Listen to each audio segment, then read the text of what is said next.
วานนี้ไอรอมีการโพสต์แล้วว่ามีการคุยโทรศัพท์กันนะระหว่างอดีตคนขับรถของคุณชัยชิดชอบโทรไปหาคุณแสวงบุญมีครับตกลงมันยังไงฮะ39 วินาทีที่เขาพูดคุยกันผมมีเท่านั้นแหละครับก็คืออย่างที่เรียนนะครับผมมีหลอกบันทึกข้อมูลการใช้โทรศัพท์ของผู้ต้องหา229 คนเนี่ยจำนวนมากนะครับใช้คำนี้ได้เลยว่าเป็นแสนหลอกเมื่อวานนี้ไอรอมีการโพสต์แล้วว่ามีการคุยโทรศัพท์กันนะระหว่างอดีตคนขับรถของคุณชัยชิดชอบโทรไปหาคุณแสวงบุญมีครับตกลงมันยังไงฮะ39 วินาทีที่เขาพูดคุยกันผมมีเท่านั้นแหละครับก็คืออย่างที่เรียนนะครับผมมีหลอกบันทึกข้อมูลการใช้โทรศัพท์ของผู้ต้องหา229 คนเนี่ยจำนวนมากนะครับใช้คำนี้ได้เลยว่าเป็นแสนหลอกซึ่งผมได้มาจากเจ้าหน้าที่รัฐที่มีอำนาจตามกฎหมายนะครับผมไม่สามารถเข้าถึงเองได้นะครับหนึ่งในนั้นก็คือสายนี้นะครับมีสายที่เปิดไปก่อนหน้านั้นก็คือมีสว.อ่างทองโทรหาท่านพระดอนโทรหาท่านกรวีในช่วงวันเลือกนะครับแล้วก็นี่ที่เปิดแง้มให้ดูอีกนิดนึงก็คือท่านปราณีตเกรัมสว.บุรีรัมย์โทรหาท่านแสวงบุญมีนะครับแต่ว่าโทรหาหลังจากที่เลือกเสร็จแล้วครับแล้วไงพวกหลอกโทรศัพท์นี่มันมีความสำคัญอะไรยังไงคุณพยายามจะสื่ออะไรให้กับสังคมก่อนที่ผมจะมาถามคุณสาธิตว่าเขารู้จักกันนะเขาขีดเส้นใต้ถ้าไม่เปิดเรื่องอ่างทองนะครับท่านก็ไม่เคยยอมรับว่าท่านรู้จักกันพอเปิดเรื่องท่านโทรหากันอย่างน้อยท่านกรวีก็ยอมรับว่าสว.อ่างทองทั้งหลายเนี่ยท่านรู้จักทำงานทำอะไรมาด้วยกันนะโอเคเอาไว้ว่ารู้จักกันมีเบอร์กันแล้วโทรหากันนะครับส่วนโทรไปแล้วจะคุยเรื่องอะไรอาจจะคุยเรื่องอื่นก็ได้ท่านก็ชี้แจงมาไม่เป็นไรนะครับจริงๆก็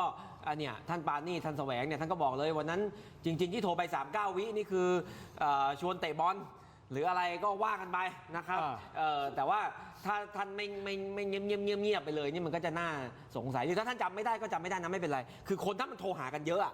สนิทกันปีหนึ่งโทรหากันหลายทีมันก็อาจจะจำไม่ได้แต่ถ้าไม่สนิทกันชาติหนึ่งโทรหากันครั้งเดียวเนี่ยเหมือนผมกับท่านแสวงเนี่ยผมเคยโทรหาท่านนะผมจำได้หมดว่าผมคุยเรื่องอะไรเพราะว่ามันไม่ได้โทรกันบ่อยนะครับถ้าท่านปานี่จำได้ก็ช่วยบอกหน่อยท่านปานี่เกรัมคุณผู้ชมครับเป็นสว.กลุ่ม16 จังหวัดบุรีรัมย์ซึ่งท่านเป็นอดีตคนขับรถคนใกล้ชิดของท่านชัยชิดชอบซึ่งเป็นพ่อของท่านเนวินชิดชอบนะฮะคุณผู้ชมเขาโทรหากันโทรหาแต่39 วินาทีเท่านั้นคำถามต่อมาสั้นๆก่อนที่จะไปที่คุณสาธิตไอ้39 วินาทีนี้เราไม่รู้หรอกเขาคุยอะไรแต่สุดท้ายมันก็ไม่ได้ผิดกฎหมายอะไรไม่ใช่เหรอแล้วไงไม่ผิดครับแค่ชี้แจงแค่มีหลักฐานแวดล้อมมากขึ้นว่าในช่วงวันเลือกนั้นมันมีการติดต่อสื่อสารกันนะครับแค่นั้นแล้วท่านปานี่ก็คนดังนะฮะก็คือท่านเขียนประวัตินักฟุตบอลอาวุโสแล้วบอกว่าลืมเอาแว่นไปวันสมัครอะไรเงี้ยนะครับซึ่งจริงๆในช่วงที่โทรหากันเนี่ยหลังวันเลือกเนี่ยเป็นช่วงที่ท่านกำลังดังเลยเนี้ยเป็นช่วงที่ท่านปานี่กำลังถูกสื่อเอามาขุดคุยว่าเขียนประวัตินักฟุตบอลอาวุโสนี่ได้เป็นสว.แล้วเหรอนะครับช่วงนั้นก็มีจริงๆดัง2 คนหลังวันเลือกก็คือหมอเกตกมลกับท่านปานี่เนี่ยดังอยู่2 คนสุดท้ายหมอเกตกมลถูกส่งฟ้องตัดสิทธิ์นะครับท่านปานี่ยังไม่ถูกส่งฟ้องครับแน่นอนท่านสาธิตก็ไม่เห็นผิดปกติโทรหากันแล้วยังไง39 วิคือมันจะเป็นหลักฐานเพียงพอที่จะทำให้น่าเชื่อได้ว่าแล้วให้กกต.ส่งไปที่ศาลฎีกาครับไม่รู้ว่ามันก็ต้องเป็นจิ๊กซอว์ตัวหนึ่งที่โยงให้เห็นถึงกระบวนการทั้งหมดเพราะว่าขณะนี้นี่ผมคิดว่าตั้งแต่2 ไอนี่เปิดกันมานะไอติมกับไอรอเนี่ย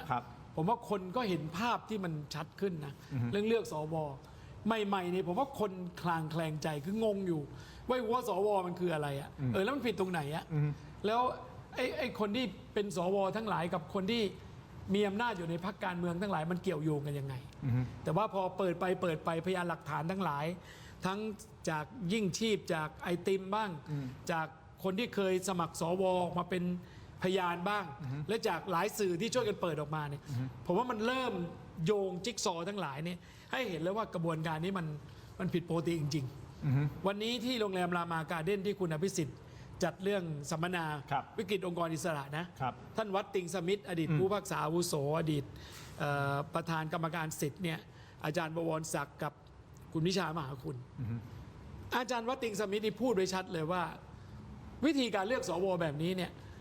มันไม่มีทางเลยถ้าคุณไม่หัวกันที่คุณจะได้คุณเข้าใจสมมติฐานนี้ไหมเพราะฉะนั้นถ้าคุณจะได้เนี่ยคือคุณต้องหัวกันซึ่งการหัวกันมันก็มีหลายแบบอีกเช่น สัญญาว่าจะให้ อืม ใช้เงินไหมใช้อำนาจหน้าที่ไหม อืม มีคนนอกเข้าไปเกี่ยวไหม อืม มันทำผิดระเบียบกกตไหมอย่างนี้เป็นต้น ฮะ ซึ่งเพราะฉะนั้นโทรศัพท์อันหนึ่งเนี่ยเผลอๆธรรมดาเจาะประเด็นเดียวอาจจะไม่มีอะไร ครับ แต่ว่าใครโทรหาใครล่ะ อืม ครับ อีกคนหนึ่งเลขากกตนะ อืม ผู้อำนวยการเลือกตั้งสวระดับประเทศนะ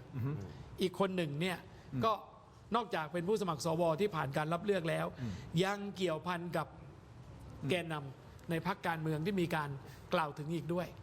ไม่มีใครรู้ 39 วินาทีก็คุยอะไรกัน แต่แค่หลอกโทรศัพท์นี้ มันก็ชวนให้ปฏิปต่อเรื่องได้เยอะ ผมคิดว่าอย่างนั้น แต่จะเป็นการปฏิปต่อที่มันเป็นธรรมหรือเปล่า ไม่ใช่แบบว่านะ Texas Sharp Shooter Fallacy นะฮะ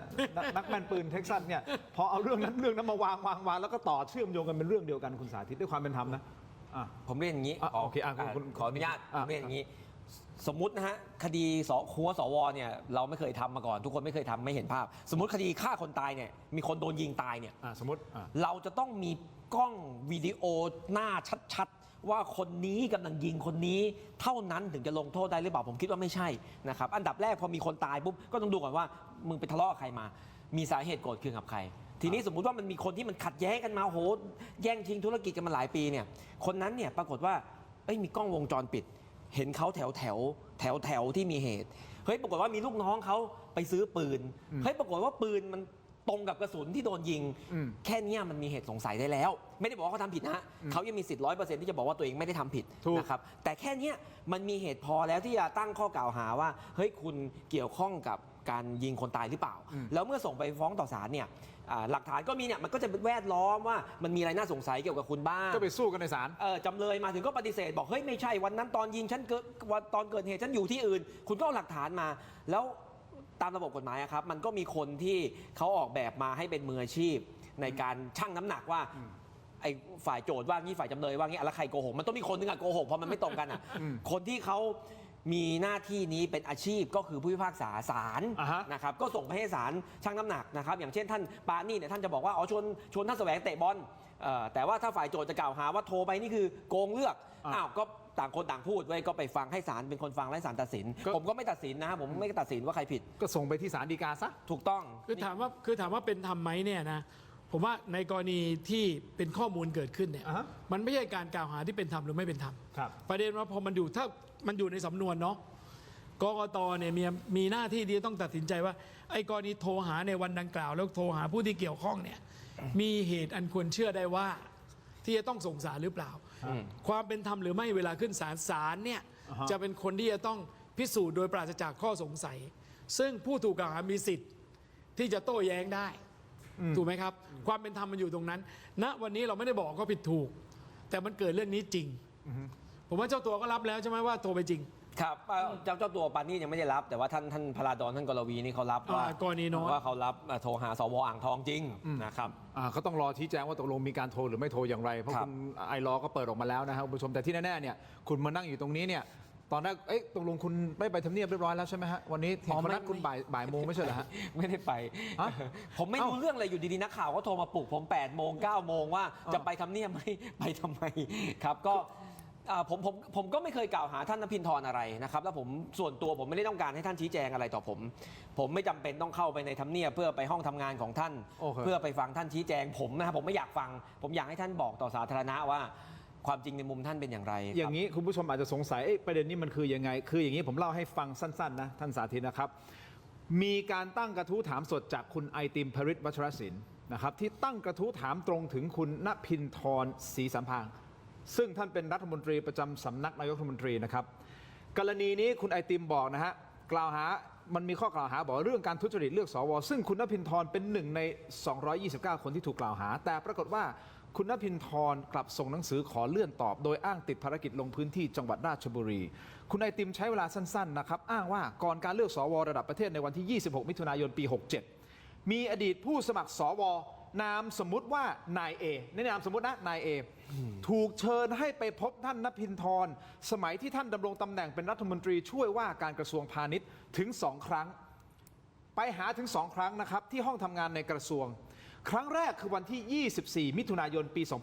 2567 มีการอ้างว่าเป็นการไปขอดูตัวฮะและมีการพูดคุยทำนอง บอกว่าหากได้เป็นสวจะขอความร่วมมือสัก 2-3 อย่างนี่คือข้อกล่าวหานะต่อมาครับพบกันในครั้งที่ 2 คืออีก1 วันถัดมาคือวันที่ 25 มิถุนายน 2567 ก่อนวันเลือกตั้งระดับประเทศเพียงวันเดียวมีการกล่าวหาว่าคุณนภินทรได้นำเอกสารซึ่งเป็นเอกสารใบลาออกมาให้นายเอนามสมมุติเซ็นรับรองเอาไว้ล่วงหน้าและกลายเป็นว่าคุณนภินทรเองก็มีการออกมาบอกเฮ้ยโอเคพร้อมชี้แจงไม่หนีนะท่านบอกงี้ไม่หนีพร้อมชี้แจงทุกประเด็นก็เลยบอกให้คุณไอติมพริตกับคุณเป๋าไปพบท่านไปพบท่านบ่ายโมงวันนี้ไงไม่มีหนีพร้อมตอบทุกคำถามแต่ปัญหาของประชาชนต้องมาก่อนขอเชิญคุณไอติมและคุณยิ่งชีพไอรอมาพบเพื่อรับฟังข้อเท็จจริงและซักถามได้ในทุกประเด็นวันที่ 28 สิงหาคม 2569 เวลา 13 นาฬิกาณตึกบัญชาการ1ทำเนียบรัฐบาลก็คือวันนี้คุณก็ไม่ได้ไปคุณไอติมได้ไปไหมคุณไอติมก็ไม่ได้ไปก็เขาอุตส่าห์จะชี้แจงว่าทำไมไม่ไปฟังขอบคุณที่ท่านอุตส่าห์เชิญเป็นเกียรตินะครับชีวิตนี้ไม่เคยไปทำเนียบรัฐบาลนะครับไม่เคยไปพบรัฐมนตรีคนไหนเลยแต่ท่านเล่นโพสต์กลางดึกผมก็ไม่เห็นนักข่าวโทรมาตอนเช้านะครับผมก็มีธุระอื่นบ้างนะครับผมก็แล้วผมเรียนตรงๆผมไม่ได้อยากให้ท่านเชิญผมไปชี้แจงเป็นการส่วนตัวนะครับผมไม่ได้คิดว่าท่านผิดหรือไม่ผิดแต่ผมยืนยันว่าในสำนวนมีพยานกล่าวถึงท่านอย่างนั้นจริงๆถ้าท่านบอกว่าไม่ได้ผิดก็ไม่เป็นไรครับก็ไปชี้แจงที่ศาลดีไหมนะครับแต่การเชิญไปพบก็คือถือว่าเป็นการเปิดเพื่อที่จะชี้แจงข้อเท็จจริงใช่ไหมในมุมของคุณสาธิตมองยังไงที่ท่านนภินทรให้ความเป็นธรรมกับท่านนะท่านก็บอกก็มาสิก็จะได้คุยกันจะได้บอกว่าข้อเท็จจริงมันคืออะไรไม่ถ้าจะเชิญจริงๆมันต้องแฟร์กว่านี้มันต้องนัดกันล่วงหน้าโน่นนี่นั่นนี่ล่วงหน้าแล้วนะก็คือนัดเมื่อวานโอ้ตอนดึกเนี่ยนะล่วงหน้าประมาณโอ้ตอนดึกเนี่ยไม่ประเด็นของเรื่องนี้มันอยู่ตรงที่ว่าคุณไอติมเนี่ยทำตามระบบแล้วก็คือถามกระทู้ในสภาผมนี่นั่งฟังอยู่ด้วยเมื่อวานนี้นะฮะนั่งฟังผมก็เป็นวิปฝ่ายค้านด้วยนะครับทราบมาว่าทีแรกท่านตอบตกลงว่าท่านจะมาตอบคนในซีกรัฐบาลก็ทราบว่าท่านจะมาตอบแล้วมาทราบกันในสภาว่าท่านไม่ได้มาติดปัญหาคุณไอติมก็ลุกขึ้นบอกว่าถ้าจะมาเนี่ยตั้งใจจะถามแบบนี้ประเด็นมีเท่านั้นเป็นท่านก็ชี้แจงไปส่วนในท่านบอกว่าเปิดตึกไปคุยกันน่ะมันอีกเรื่องหนึ่งแล้วก็พูดกันจริงๆนะครับไอ้เปิดตึกที่ทำงานตัวเองแล้วเชิญคนที่เขาพูดเรื่องข้อมูลตรงนี้ไปกล่าวหาเนี่ยหลักแล้วมันไม่เป็นไปที่เป็นกลางแล้วครับเอาสักรายการไหมล่ะรายการทีวีเลยเนี่ยถกไม่เถียงมาเอาถกไม่เถียงพื้นที่ให้อยู่แล้วคุณนภินทรก็พี่ตัวหนึ่งไอติมตัวหนึ่งไอรอตัวหนึ่งเอาไหมล่ะนี่เปิดทุกประเด็นนี่ชัดกว่าอย่างนี้นะฮะท่านนภินทรนะครับวันนี้ก็ได้โฟนอินในรายการกรรมกรข่าวคุยนอกจอของพี่สรยุทธ์นะครับมีการยืนยันบอกไงรู้ไหมฮะบอกว่าไม่ได้เชิญนายเอนามสมมติคนนี้มาที่ห้องนะแถมยังไล่นายเอออกจากห้องไปซะด้วยซ้ำนะทั้งยังมีการอ้างถึงพยานที่เป็นข้าราชการระดับสูงที่ให้การสอดคล้องกับตนเองบอกว่าก่อนจะตั้งคำถามว่าถ้าเทียบกับพยานหนึ่งปากที่พูดลอยๆไม่มีหลักฐานเทปหรือว่าภาพถ่ายนะใครมีน้ำหนักมากกว่ากันความหมายก็คือว่าเฮ้ยมันมีข้าราชการระดับสูงหลายปากเลยนะบอกเฮ้ยเหตุการณ์นี้มันคือมาแล้วเขาไล่ออกอ่ะไม่ได้มีอย่างที่คุณไอติมบอกว่ามีการพูดคุยกันในห้องนู่นนี่ไม่มีทีนี้คุณนภินทรพูดประโยคนึงนะครับคุณผู้ชมบอกว่าพยานเอกสารของผมมีน้ำหนักเพียงพอมีเหตุผลอันควรไม่เชื่อว่าผมกระทำความผิดท่านพูดอย่างนี้นะฮะคุณเป๋าสาธิตคุณนภินทรเขามีพยานฝั่งของเขาหลายปากด้วยแล้วก็มีคำให้การของฝั่งนะของพยานของฝั่งเขาแล้วโทษนะฮะฝั่งของคุณไอติมผมไม่รู้นะฮะในความเป็นธรรมเนี่ยจะเอาผิดคุณนภินทรในประเด็นอะไรยังนึกไม่ออกนะตอนนี้